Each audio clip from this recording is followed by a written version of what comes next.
क्या आपको पता है पूरे भारत में छत्तीसगढ़ के लोगों की औसत उम्र सबसे कम है? जी हाँ, देश के अलग अलग राज्यों में सबसे कम जीवन प्रत्याशा वाला राज्य छत्तीसगढ़ है और पिछले 5 सालों में 2 साल ऐसे भी रहे हैं जिस दौरान इस औसत उम्र में भी और भी गिरावट आई है।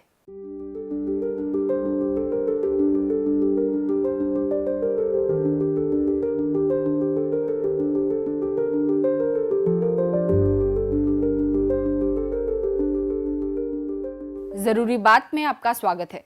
आपके लिए यकीन करना मुश्किल होगा, लेकिन ये सच है कि आजादी से पहले 1941 तक भारत में रहने वालों की जीवन प्रत्याशा केवल 32.6 वर्ष थी। ये आंकड़ा उस समय की औसत जीवन काल को दर्शाता है।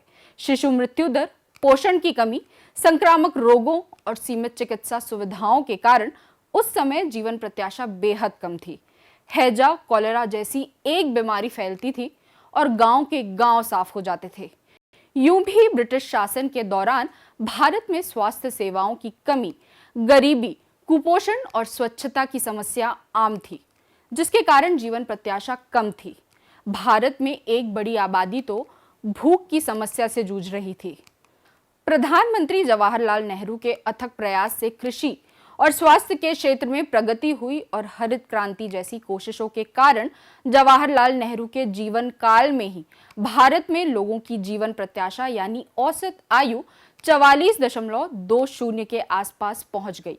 साल दर साल चीजें सुधरती गई, सुविधाओं का विस्तार हुआ और सन 2000 तक भारतीयों की औसत आयु 62.28 वर्ष हो गई। 2015 में भारतीयों की औसत आयु 68.37 वर्ष तक पहुंच गई। 2014-18 में यह आंकड़ा 69.7 वर्ष हो गई। सैंपल रजिस्ट्रेशन सिस्टम आधारित संक्षिप्त जीवन तालिका 2017-21 के अनुसार पुरुषों की जीवन प्रत्याशा दिल्ली में सबसे अधिक 73 वर्ष दर्ज की गई है और महिलाओं के लिए केरल में 77.9 वर्ष दर्ज की गई है। वहीं पूरे देश में सबसे कम छत्तीसगढ़ में पुरुषों के लिए 62.8 वर्ष तथा महिलाओं के लिए 66.4 वर्ष दर्ज की गई है। 2022 में रजिस्ट्रार जनरल और जनगणना आयुक्त के जो आंकड़े सामने आए हैं, उसके अनुसार देश में दिल्ली में औसत आयु सबसे अधिक 75.9 वर्ष थी। वहीं इस आंकड़े के अनुसार पूरे देश में सबसे कम जीवन प्रत्याशा छत्तीसगढ़ में थी। आंकड़े बताते हैं कि छत्तीसगढ़ में औसत आयु 65.3 वर्ष थी। राज्य में पुरुषों की औसत आयु 63.7 वर्ष थी, वहीं महिलाओं की औसत आयु 66.9 वर्ष थी।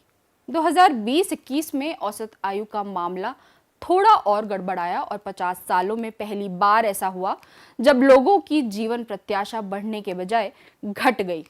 So this year's report is particularly इस वर्ष की रिपोर्ट विशेष रूप से महत्वपूर्ण है क्योंकि इसमें कोविड-19 महामारी के प्रभावों का खुलासा किया गया है। केवल 2 वर्षों 2020 और 2021 की अवधि में वैश्विक जीवन प्रत्याशा में 2 वर्षों की गिरावट आई है, जिससे पिछले एक दशक में जनस्वास्थ्य में हुई प्रगति एक झटके में मिट गई। ये रिपोर्ट उन कमजोर वर्गों द्वारा झेली जा रही स्वास्थ्य संबंधी चुनौतियों को भी उजागर करती है, जैसे कि विकलांग व्यक्ति, शरणार्थी और प्रवासी समुदाय। उदाहरण के लिए 2021 में वैश्विक स्तर पर अनुमानित 1.3 अरब लोग, यानी दुनिया की 16% जनसंख्या, किसी न किसी रूप में विकलांगता से पीड़ित थे। विकलांगता के साथ जीवन जीने वाले लोग स्वास्थ्य असमानताओं का सामना करते हैं, जो कि टाली जा सकने वाली, अनुचित और अन्यायपूर्ण स्थितियों और कारणों के चलते उत्पन्न होती हैं। सकारात्मक बदलाव लाने के लिए स्वास्थ्य प्रणालियों को मजबूत करना और समानता बढ़ाने के लिए लक्षित कदम उठाना बेहद जरूरी है। भारत सरकार के आंकड़े बताते हैं कि शहरी इलाकों में 0.3 वर्ष की कमी और ग्रामीण इलाकों में 0.1 वर्ष की कमी दर्ज की गई है। इससे पहले आजादी के बाद के इतिहास में कभी ऐसा अवसर नहीं आया जब लोगों की जीवन प्रत्याशा में कमी आई हो। इसके अलावा ये भी हुआ कि 2021 में ग्रामीण क्षेत्रों में मृत्यु दर 6.4 से बढ़कर 7.9 हो गई, जबकि शहरों में 2020 और 2021 के बीच ये क्रमशः 5.1 से बढ़कर 6.6 हो गई। विशेषज्ञों का कहना है कि छत्तीसगढ़ की 30% से अधिक जनसंख्या गरीबी रेखा से नीचे जीवन यापन करती है, जिसके कारण स्वास्थ्य, पोषण और स्वच्छता जैसी आवश्यक सेवाओं तक पहुंच सीमित हो जाती है।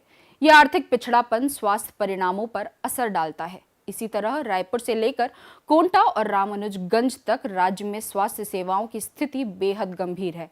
आम लोगों के लिए संभव नहीं है कि वे महंगी चिकित्सा सेवा का लाभ उठा सके। वहीं सरकारी चिकित्सा सेवा की अपनी सीमा है। अव्वल तो राजधानी तक में सरकारी स्वास्थ्य सेवाएं अधिकांश मामलों में खुद ही बीमार है। इसके साथ साथ राज्य में उच्च कुपोषण के दर ने जीवन प्रत्याशा को कम करके रखा है। राज्य में 5 साल से कम उम्र के 21.5% बच्चे बौनापन के शिकार थे, वहीं 13% बच्चे कम वजन से जूझ रहे थे। विशेषज्ञ मानते हैं कि शिक्षा और साक्षरता में असमानताएं, विशेष रूप से अनुसूचित जनजातियां और अनुसूचित जातियों के बीच शैक्षिक असमानताएं, स्वास्थ्य साक्षरता और जागरूकता में कमी का एक बड़ा कारण है। आदिवासी इलाकों में बेहद कम साक्षरता का असर स्वास्थ्य परिणामों पर साफ नजर आता है। छत्तीसगढ़ में जीवन प्रत्याशा के मोर्चे पर कई चुनौतियां हैं। सरकारें इस दिशा में काम करने का दावा भी करती हैं, उसका असर भी नजर आता है, लेकिन जितने दावे हैं वो नाकाफी हैं। जरूरत इस बात की है कि शिक्षा से लेकर स्वास्थ्य तक के मोर्चे पर सरकार जितने दावे करती है वो दावे धरातल पर भी उतरे। जरूरी बात में फिर होगी बात।